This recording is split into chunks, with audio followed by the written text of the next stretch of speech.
نحمده ونصلي على رسوله الكريم أما بعد فأعوذ بالله من الشيطان الرجيم بسم الله الرحمن الرحيم رب اشرح لي صدري ويسر لي أمري واحلل عقدة من لساني يفقهوا قولي آمین۔ السلام علیکم ایوری ون، امید ہے کہ آپ سب خیریت سے ہوں گے۔ تو جی، آج کا کویسچن ہے، اللہ کے حضور دعا و التجا کی 70 مرتبہ تکرار کیا مطلب ہے؟ اس کا آنسر ہمیں ملتا ہے سورہ توبہ کی آیت 80 میں۔ بسم اللہ کرتے ہیں اس کے ٹرانسلیشن کے ساتھ۔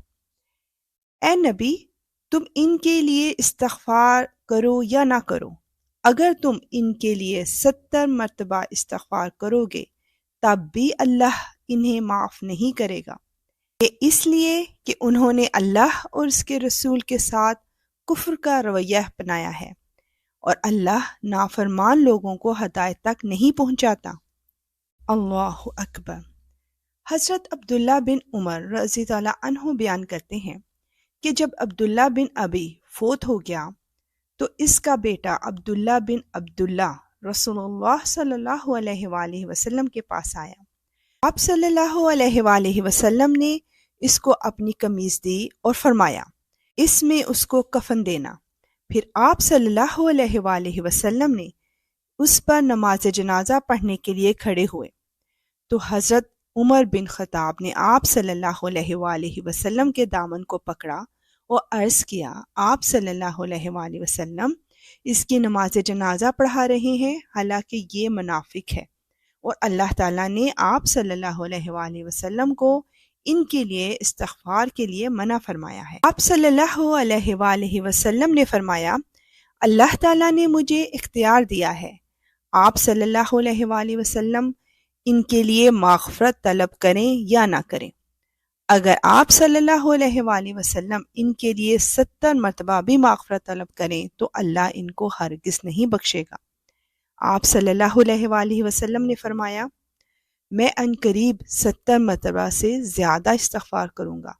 پھر آپ صلی اللہ علیہ وآلہ وسلم نے اس پر نماز جنازہ پڑھائی اور ہم نے بھی اس پر نماز جنازہ پڑھی۔ تب اللہ تعالیٰ نے یہ آیت نازل فرمائی، ان میں سے جو شخص مر جائے آپ ان میں سے کسی کی نماز جنازہ نہ پڑھیں اور نہ اس کی قبر پر کھڑے ہوں۔ سورہ توبہ آیت 84۔ عبداللہ بن ابی منافقوں کا سردار تھا، پھر اس کی کیا وجہ تھی کہ نبی صلی اللہ علیہ وآلہ وسلم نے اس کو اپنی قمیض عطا فرمائی؟ علماء اکرام نے اس کے چند جوابات دیے ہیں جو کہ کچھ یوں ہیں۔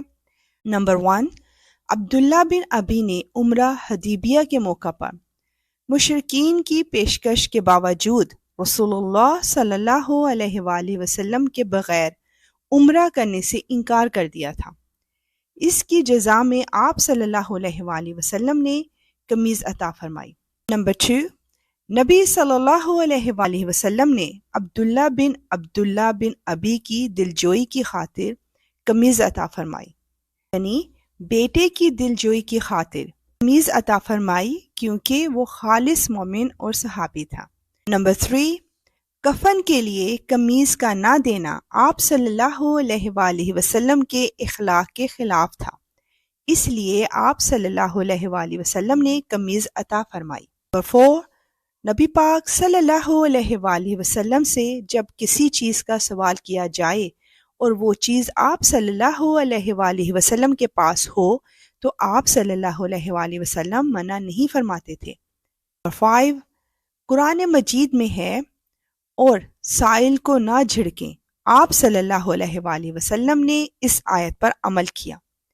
نمبر 6، اکثر علماء نے یہ بیان کیا کہ رسول اللہ صلی اللہ علیہ وآلہ وسلم کے چچا حضرت عباس دراز قامت تھے اور بدر کے دن ابن ابی کی قمیض کے سوا اور کسی کی قمیض ان کو پوری نہیں آئی۔ ابن ابی نے اپنی قمیض ان کے لیے دی تھی، رسول اللہ صلی اللہ علیہ وآلہ وسلم نے اس کا بدلہ اتارنے کے لیے اپنی قمیض اس کو دی۔ اس وجہ کا ثبوت ایک اور حدیث میں بھی ہے۔ نمبر 7، علامہ بدر الدین عینی نے بیان کیا ہے کہ نبی صلی اللہ علیہ وآلہ وسلم نے فرمایا، میری قمیض اس سے اللہ کے عذاب کو بالکل دور نہیں کر سکتی۔ مجھے امید ہے کہ اس سبب سے اللہ تعالیٰ لوگوں کو اسلام میں داخل کر دے گا۔ روایت ہے کہ خزرج کے لوگوں نے جب دیکھا کہ ابن ابی آپ صلی اللہ علیہ وآلہ وسلم کی قمیض کو طلب کر رہا ہے اور آپ صلی اللہ علیہ وآلہ وسلم سے نماز کی درخواست کر رہا ہے، تو 1000 آدمی اسلام میں داخل ہو گئے۔ سبحان اللہ۔ حضرت عبداللہ بن عمر رضی اللہ عنہ فرماتے ہیں کہ نبی کریم صلی اللہ علیہ وآلہ وسلم نے ارشاد فرمایا، اے لوگو، اللہ سے توبہ کیا کرو، کیونکہ میں خود دن میں 100 مرتبہ اللہ سے توبہ کرتا ہوں۔ صحیح مسلم میں اسے بیان کیا گیا ہے۔ رسول اللہ صلی اللہ علیہ وآلہ وسلم کے محبوب نبی معصوم اور بخشے بخشائے ہونے کے باوجود بھی امت کو توبہ استغفار کی تعلیم و ترغیب دینے اور اللہ کی اطاعت، محبت اور بندگی کے اظہار کے لیے دن میں 100 مرتبہ اور بعض روایات میں ایک ہی مجلس میں 100 مرتبہ توبہ و استغفار کیا کرتے تھے۔ ہم لوگ تو گناہوں میں ڈوبے ہوئے ہیں، ہمیں تو ہر موقع پر توبہ استغفار کرنے کی ضرورت ہے۔ آئیے مل کر اللہ غفور الرحیم سے توبہ کرتے ہیں۔ یا غفور الرحیم، اے ہمارے پروردگار، ہم نے خود ہی پر ظلم کیا ہے، اور اگر آپ نے ہمیں معاف نہیں کیا اور ہم پر رحم نہیں کیا تو ہم نقصان اٹھانے والوں میں سے ہو جائیں گے۔ اے اللہ، ہمیں اور ہمارے والدین کو معاف فرما۔ اے اللہ، ان پر رحم فرما جس طرح انہوں نے ہماری بچپن میں پرورش کی۔ آمین۔ اے رحمان الرحیم، معاف کر دے ہماری خطاؤں کو اور ہماری نادانی کو اور معاملات میں حد سے تجاوز کرنے کو، اور ان گناہوں کو بھی جنہیں تو ہم سے زیادہ جانتا ہے۔ آمین، اللہم آمین۔ اور اب نیکسٹ ایپیسوڈ کا کوسچن، کن لوگوں کی کثرت ہمیشہ زیادہ رہی؟ انشاءاللہ ملیں گے اس کے آنسر کے ساتھ۔ اب اجازت، وآخر دعوانا ان الحمد للہ رب العالمین، سبحانک اللہم وبحمدک، اشہد ان لا الہ الا انت، استغفرک واتوب الیک۔ السلام علیکم ورحمۃ اللہ وبرکاتہ۔